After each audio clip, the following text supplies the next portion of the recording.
All right, time for the daily break and run.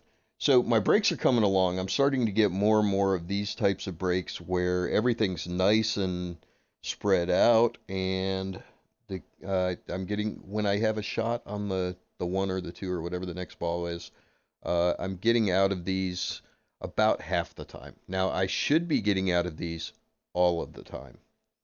Um, but my shot making is getting better, and now it's down to my leaves. I've got to refine my leaves a little bit more. My shot making's kind of there. Okay, so I needed to be on the right side of the two going into the side pocket uh, to get the angle on the three, and I ended up under hitting it, but that's just fine. I shoot this, I get across the line, midline of the three, which is what I want to do.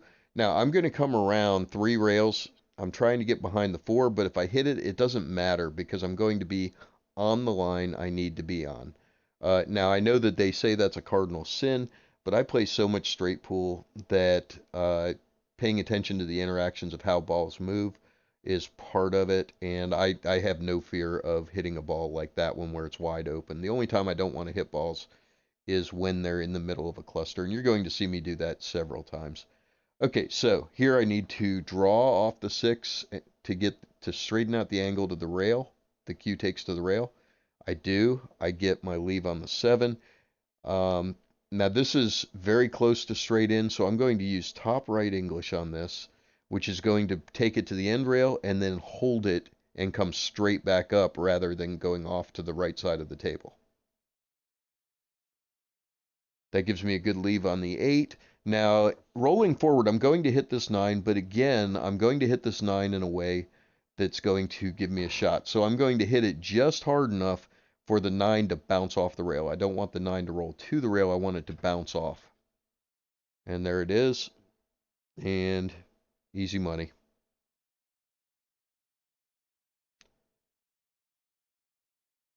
I tend to do that a lot, by the way, the whole hit the ball and nudge it into position thing. Occasionally it will bite me, but usually I get it about right, and I can always play it safe if not. Okay, second rack, break it, comes out really nice. I got two balls in on the break. No, I'm sorry, one ball in on the break. Now I'm going to shoot the one in the side. If I can get straight in on the two, then I can stop on the two for the four in the side, stop on the four for the five in the corner, uh, and then roll two rails off the five going forward to get my leave on the six, and this should be fairly straightforward as long as I get the line on the six. Well, and also as long as I get the straight in shot on the two. Now I am going to kill this off of the rail. I don't want it to roll free, and I kill it just a little bit too much. Now if I roll forward, I'm going to be behind the nine. And if I try to stop it, the cue ball is going to move out somewhere close to where the four is. So I'm going to use a technique here. You hit low English and you hit it with speed so that the low English dies just as it makes contact with the two ball. If you do that and you pull it off successfully, the cue ball will only move about an inch or so, and that'll still leave me my shot on the four. Unfortunately, I hit it a little too soft, and the English reverses before it gets to the two, and I roll forward, flirting with the nine. The good news is I can still make this four. It's still makeable from there. The bad news is I'm way out of line now. So to make this, I don't want to roll forward on it and try to go around the table because the six and the seven are in both of the major lines that come from there. So I'm going to have to draw it, which means I need to use bottom right hand English, and I have to hit it firm because I need that English, that draw to take effect and run it straight into the rail. I do, and unfortunately, it goes a little further than I would have liked. I'm still out of line, badly. Makeable shot, but out of line. I'm going to hit this with top and go two rails for my leave on the six.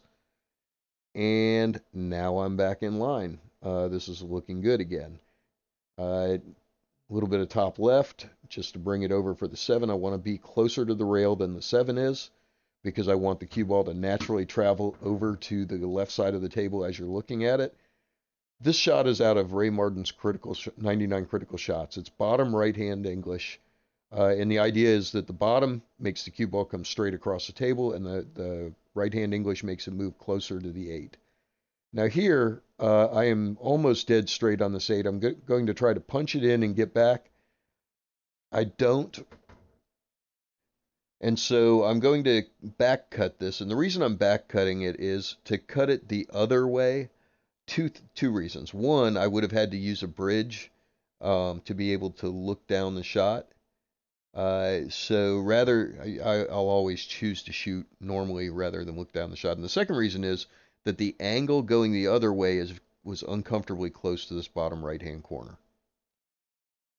Okay, another break. Another nice layout. So I make a critical mistake here, and the reason I included this rack is so that you can learn from this mistake. The 2-6 is a very easy combination. There's just no doubt about that. It's very easy to make the 6. What I should do here is I should pull the cue back just a hair. I should shoot the 2 in the top right. I should shoot either the top right or the bottom right. I should shoot the 3 in the bottom right and then run out and use a 6 to position on the 7. I don't. I like that easy combination, so I'm going to roll the 2 into the 6. This is a critical mistake. This is one of the reasons you don't like playing combinations. The 2 ball, I hit it just a tiny hair to the right of center on the 6, and it rolled to where it was hooked on the corner. So I have to make a really, really good kick shot here to be able to make it. I get away with it, but now I'm shooting a hard shot on the 3. I should make this shot, but I don't. And if you thought I was cussing, which you didn't hear, when the 2 laid up by the side,